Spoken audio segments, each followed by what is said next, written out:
Hi, my name is Mark Reap, and I am the school counselor at Beam Intermediate. Today I'm going to be reading Chapter 8 of Going Global. On Saturday morning, Jessie slept in, and even when she opened her eyes at 9:05, she still felt tired. How can I wake up tired? She wondered as she buried her face in her pillow and dozed off. 5 minutes later, she was awake for real, remembering why she was so tired. Yesterday's lemonade stand had been the hardest work of her life. Face painting, hair braiding, nail polishing, it had sounded like such a good idea. Jessie had been sure that every kid in the neighborhood would line up to buy a cup of lemonade. But that was the problem. Every kid had lined up for lemonade, and then wanted face painting and hair braiding and fingernail polishing and toenail polishing. One boy had asked for face painting on both cheeks, both arms, and his stomach. One girl begged for lots of little braids with ribbons woven in, and the nail polishing. They all wanted different colors and decals, and it was impossible to get them to sit still long enough for the polish to dry. We're going to run out of lemonade, Megan had said to Jessie at noon as the line stretched all the way down the street. Pour half cups instead of full ones, whispered Jessie. It has to last. Jessie and Megan had each made $24 on lemonade, but they'd worked 8 hours to do all it. At the end of the day, they agreed. A good idea, but just not worth it. After breakfast, Jessie pulled out her lockbox and sat on her bed. She kept the box hidden in her closet on a shelf under some sweaters. She kept the key in a plastic box in her desk drawer. The plastic box was disguised to look exactly like a pack of gum. You would never know it was hollow and had a secret sliding panel on its side. Jessie unlocked the box and opened the lid. First, she took out the 3 torn slips of paper. There was one for value added and one for goodwill. There was also a new one that Jessie had added last night. Jessie lined up all 3 scraps of paper on the bed beside her. She wasn't sure why she was saving these words, but she felt like they belonged in her lockbox. Next, she took out her lemonade earrings. Every day, Megan had squealed over how much money they'd made. But every day, Jessie had known, it's not enough. It's not going to be enough to win. Jessie counted the money. So far, she had earned $40. It was a lot of money, but it wasn't nearly enough. She still needed to earn $60 more, and today was Saturday, only 2 more selling days before she and Evan counted their earnings on Sunday night. How was she going to sell enough lemonade to earn $60 in 2 days? She couldn't. That was the problem. No kid could earn $100 in just 5 days by selling lemonade. The profit margin was too small. She knew because she'd used her calculator to figure it out last night. The numbers said it all. There was no way 2 girls in one neighborhood could sell 375 cups of lemonade. Nobody wanted that much lemonade, no matter how hot the day was. Jessie looked at the money in her lockbox and the page of calculations on her desk. Any other kid would have quit, but Jessie wasn't a quitter. On good days, her mom called her persistent. On bad days, she told her she just didn't know when enough was enough. Jessie reached for 10 bright ideas to light up your sales. It was on her bedside table right next to Charlotte's Web. Jessie's hand hovered. She looked longingly at Wilbur and Fern watching Charlotte hanging by a thread. But this was war, and she couldn't stop to read just for fun. She grabbed the booklet, opened it to bright idea number 6. An hour later, she had a new scrap of paper stashed in her lockbox and a whole new page of calculations on her desk. It might work. It could work. But she and Megan would have to risk everything. Everything they'd earned over the past 3 days. And Jessie would have to be braver than she had ever been in her whole life. Jessie carried her lockbox and calculations downstairs. She went into the kitchen and pulled down the school directory, scanning the names of all the 3rd grade girls from last year. She knew them all from Evan, from recess, from lunchroom, knew who they were, knew their faces, which ones were nice, which ones were not so nice. But she didn't really know any of them. Not enough to call them up, not enough to say, want to do something today? Not enough to ask, would you like to have a lemonade stand with me? These girls were going to be her classmates. Jessie felt her face grow hot and her upper lip start to sweat. What was it going to feel like to walk into that class on the first day of school with all those eyes looking at her? Would they stare? Would they tease? Would they ignore her, even if she says hi? Jessie looked at the names, then slammed the directory shut. She couldn't do it.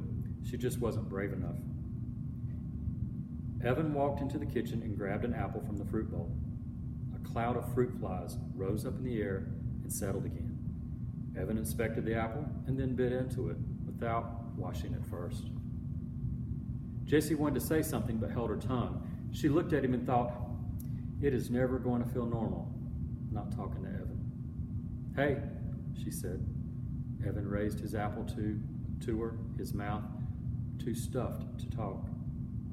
So is Paul coming over today? She asked.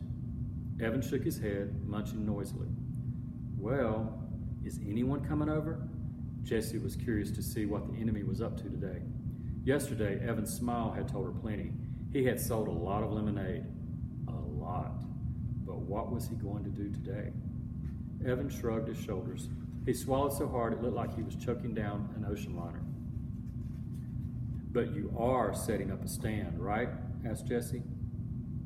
Nah, I'm good, said Evan, looking closely at his apple. I'm just going to take it easy today. He took another enormous bite and walked out of the kitchen and down the basement stairs. Take it easy? How could he take it easy? You didn't take it easy when you were in the middle of a war. Unless he had already won the war. Could that be possible? It was impossible. There was no way Evan had earned $100 in just 3 days of selling lemonade. No way.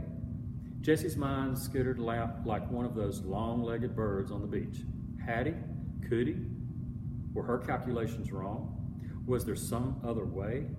Had she overlooked some detail? Some trick? Was she missing something? Jessie flipped open the school directory. Maybe he had $100. Maybe he didn't. She couldn't take a chance. She started putting pencil check marks next to the names of girls she thought might work out. She had gone over the list twice with the doorbell rang. It was Megan. I've got a new idea, said Jessie. Oh, not more lemonade, said Megan, sinking into the couch in the family room. I'm tired of selling lemonade, and it's just too hot. I practically had sunstroke yesterday painting all those faces. Well, we're done with that, said Jessie. No more extra services. Doesn't pay off. But here's an idea. Forget lemonade. Let's go to the 7-Eleven, said Megan. Is Evan home? We could all go. No, he's not home, said Jessie, eyeing the door to the basement. She needed Megan to be on board with her plan. She needed Megan to make the phone calls. Look, this is great, and we don't need to sell lemonade. Jessie laid out all the details. She showed Megan the new scrap of paper. Franchise, the right to sell a company's product and use the company's name, logo in a certain area. Then she showed Megan her page of calculations. At first, Megan buried her head under a pillow. Then she poked her head out like a turtle and started to listen for real. That sounds like a pretty good plan, she said. But is it really going to work? Jessie looked at her calculations. She had done them twice. It should, she said. I really think it should. She frowned, suddenly, not so sure of herself. It's a big upfront investment and a lot of work organizing everybody. But once they're set up, we should just be able to sit back and watch the money roll in. The key is spreading everybody out so there'll be plenty of customers. We'll need at least 10 girls. 15 would be better. That's the whole 4th grade class, said Megan, looking doubtful. How are we going to get them to do this? Well, you could phone them up, said Jessie. She handed Megan the school directory and opened the 3rd grade page. Me? Said Megan. Why me? Because they know you, said Jessie. They know you too. Yeah, but they like you. Megan shook her head. Not all these girls are my friends. Even the ones that aren't your friends, they still like you. Everybody likes you, Megan. Megan looked embarrassed. Oh, everybody likes you too, she said. No, they don't, said Jessie. They really don't. There was an uncomfortable silence between the two girls. Then Jessie shrugged her shoulders and said, I don't know why those girls in my class last year didn't like me. I'm hoping this year will be better. Megan tapped her fingers on her knees. You're nervous, huh? About fourth grade? She asked. Jessie thought hard. I'm worried that I won't make any new friends, she said. You know, that all the kids will think I'm just some puny second grader and that. She took a deep breath. I don't belong. Megan looked up at the ceiling for a minute. Do you have an index card? She asked. Huh? I need an index card, said Megan. Do you have one? Jessie went to the kitchen desk and got an index card. She handed it to Megan. Megan started writing something on the card. What are you doing? Asked Jessie. I'm writing a comment card, said Megan. That's something you're going to miss from third grade. We did it every Friday. We each got assigned a person, and you had to write something positive about that person on an index card. Then it got read out loud. She folded up the card and handed it to Jessie. Jessie unfolded the card and read what Megan had written. You're a really nice person, and you have good ideas all the time. You're fun to be with, and I'm glad you're my friend. Jessie stared at the index card. She kept reading the words over and over. Thanks, she whispered. You can keep it, said Megan. That's what I did.